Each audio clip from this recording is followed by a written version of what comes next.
When American bakers David Muniz and David Leshniak first met, it was a match made in cake heaven. They've since brought their mutual love of all things home-baked over to the UK and now run a highly successful all-American style bake shop in West London.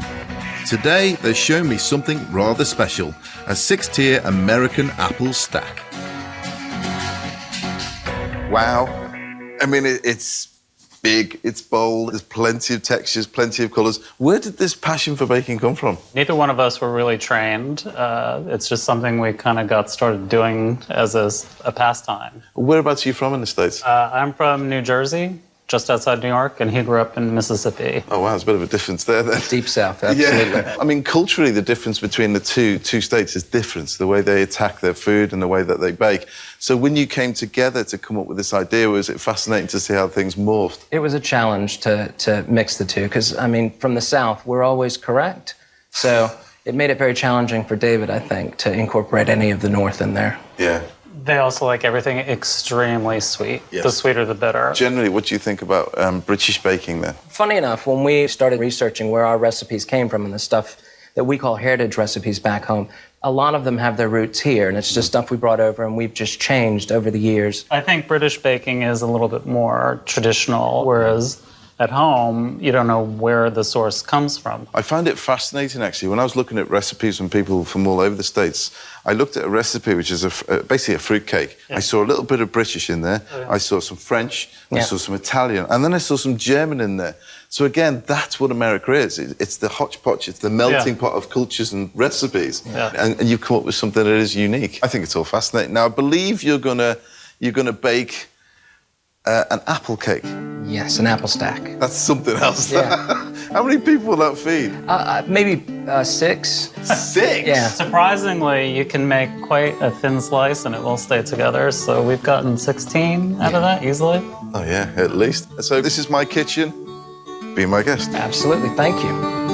Over to David and David to get the stack started. So, just like any cake, we're going to start with creaming our butter and sugar, and we also have our sorghum as one of the sugars that we're going to be incorporating. What's this? It's sugar cane, but just like maple syrup is sort of just tapped from the tree and then pasteurized. Have a taste of it. Wow, it is a cross between black treacle, molasses, and malt extract. Yeah. It's sort of blend between all three. That's incredible. I noticed as well, when I was looking at recipes, they're all still in pounds and ounces. I mean, what happened in America? Have you not caught up? We do cups. Come on now. Yeah. That infuriated me when I was over there. You know, I was just saying, well done with the whisk. Is there a low speed? Am I missing something here? Just push it down towards you. Oh. There you go. Oh, that's fancy. Fancy equipment. It's American. What were we saying? I mean, in pounds and ounces and cups, yeah. I mean, it infuriates me. Why can't you just go, grams, kilos, and litres? We tried. I'm a child of that time when they tried to switch over, and it just didn't work. It didn't stick.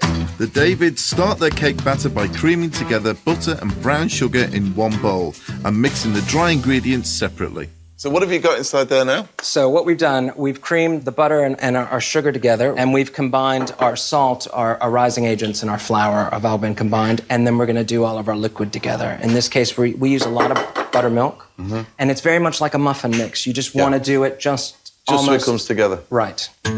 Next, David adds the sorghum to the cream, butter, and sugar. Sorghum is a classic ingredient in the dishes from the deep south, but I've never seen it over here.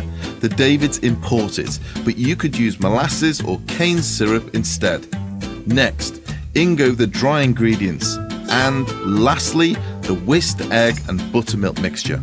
While the Davids bake, I'm surrounded by a selection of their transatlantic treats. So what's that? That's what we call our Snickers bar. So it's made with peanut butter in the batter, chocolate chips, and peanuts, and then we make a caramel and sprinkle it with American salted peanuts. I thought it'd be sweeter. I mean, I've had a lot of sweet stuff, to be honest. But I like that. That's delicious. While David fills the cake tins, I'm still filling my face. What's this one? That's what we call a fudge bar. So it's an oatmeal crust, top and bottom, a chocolate fudge, and then it has Smarties in it. So, I think it shuts me up. Have another bite then. Enjoy. May all your whoopies collapse. The 6 separate cake layers are baked at 175 degrees for 10 to 12 minutes. While I quality test a whoopie pie, David assembles the apple stack with layers of homemade apple butter. Fruit butters are sweet paste and can be made from virtually any fruit. They're really popular in American baking. Think peanut butter, just with apple or pumpkin. Would you serve it normally as 6 stack, or is that just something you decided to do? No, normally, classically, it's served as a 6-stack. I'm looking forward to try that in a bit. Now, thank you very much for bringing all this amazing baking ware to here. I mean, I love that, by the way. Great whoopie pie. Thank you. Thank you. Fantastic. Thanks Love the for colour. After seeing David and David rustle up their all-American apple stack, I want to give them a true taste of Britain. So I'll be back later with a traditional savoury treat. Oh, it smells fantastic.